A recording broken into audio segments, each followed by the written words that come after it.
get the latest on those wildfires still burning this morning in South Georgia. And, fire containment has actually been moving in a very positive direction over the last few days. Things really improved over the weekend. More on that in just a minute. But kids now heading back to school starting today. The county in Brantley also setting up a resource center expected to open up by this afternoon.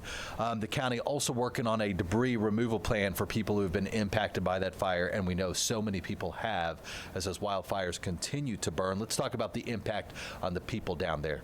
Joining us this morning, Katie Zwerk with the American Red Cross, and she's actually just back from the fire zone. So, Katie, thank you for coming in this morning. Thanks for having me. So you were down there, you were on the ground. What did you see being down there for a week? So I was down there in South Georgia all last week, along with more than 50 Red Cross volunteers. And I can tell you, this is something that we haven't seen in Georgia before. It's absolutely heartbreaking to see the devastation.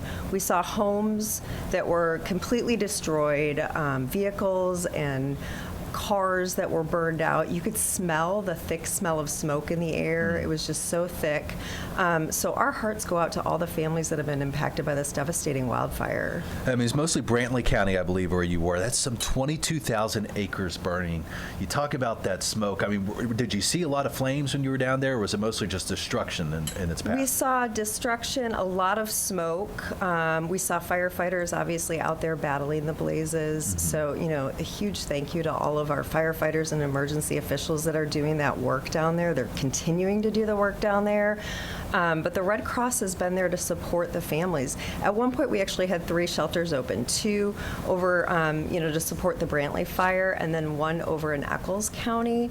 We are thankful enough that we were able to, most of those residents could go home, but we were able to work with some of our partners, our nonprofit partners and other organizations to help the families that homes were completely destroyed to get them into some short-term housing.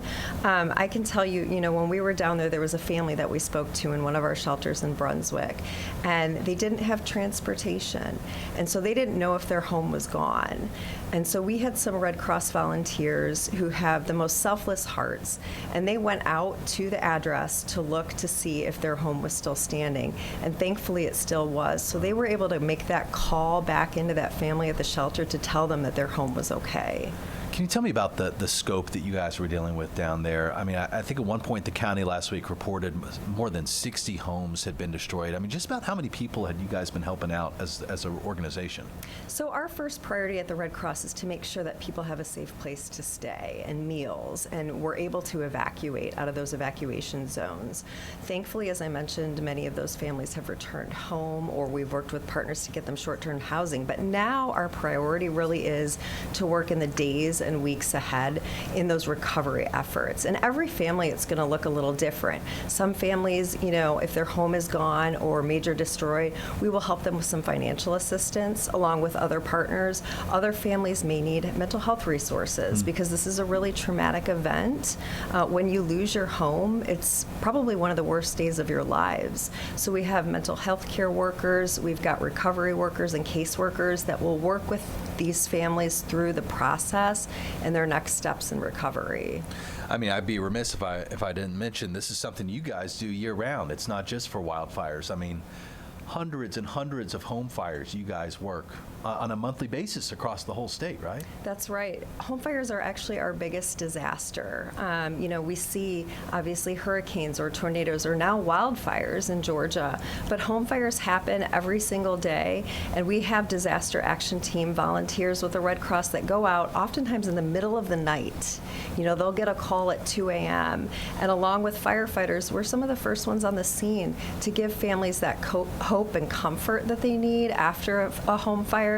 And again, we help them with financial assistance or finding, short-term recovery housing with our partners. And so, this is something that we deal with on a daily basis. Unfortunately, with these wildfires, this is something, we really don't see often in Georgia. And so, my heart goes out to all of those families. You mentioned the selfless volunteers with the Red Cross. If somebody out there watching is interested in becoming one, how do they do so? So you can sign up up to become a Red Cross volunteer, you just go to redcross.org. There's a quick, short application that you fill out. I can tell you, I spoke to one of our volunteers at the shelter in Brunswick, and I asked her, why do you volunteer, Tiffany? And she said her community was impacted by Hurricane Helene, and she felt incredibly helpless after that hurricane came through. And she thought, what can I do to help others? And so she's like, you know what, I'm going to sign up to become a Red Cross volunteer. And this was actually her first deployment for the wildfires. So she was able to, help support families in a similar way that her own family was helped after Hurricane Helene.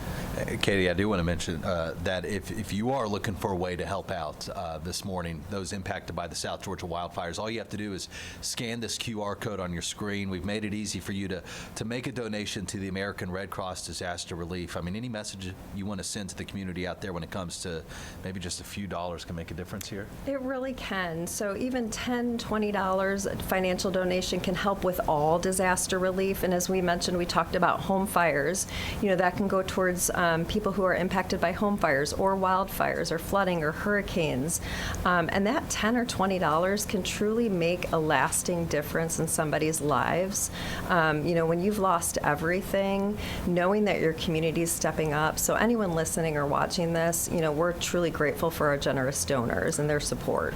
Finally, Katie, I mean, this must have been a first for you dealing with wildfire devastation like this in Georgia, right? Yeah, so I was deployed during Hurricane Helene, and we've dealt with tornadoes and hurricanes, but this was a first for me with wildfires. I'm just wondering, when you look back on this moment a few years from now, what are you going to remember most about that week in Brantley?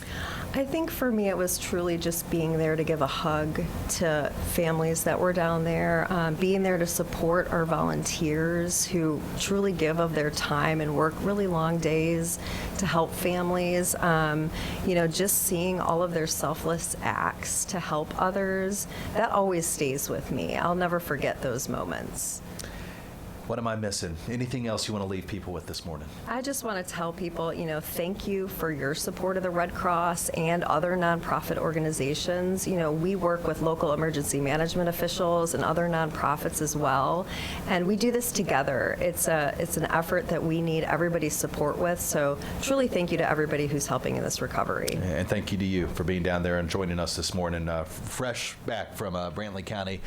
Shedding light on what they dealt with down there and how the Red Cross was helping out. Katie Zwerk with the American Red Cross of Atlanta.